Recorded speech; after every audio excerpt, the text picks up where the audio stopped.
You ask Tiger to solve. This deals with linear equations with one unknown. The final result is x equals 23. Let's solve it step by step. Group all constants on the right side of the equation. Subtract 65 from both sides. Group like terms. Simplify the arithmetic.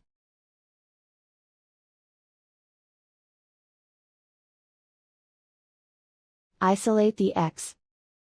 Divide both sides by 5. Simplify the fraction. Find the greatest common factor of the numerator and denominator. Factor out and cancel the greatest common factor. And so the final result is x equals 23.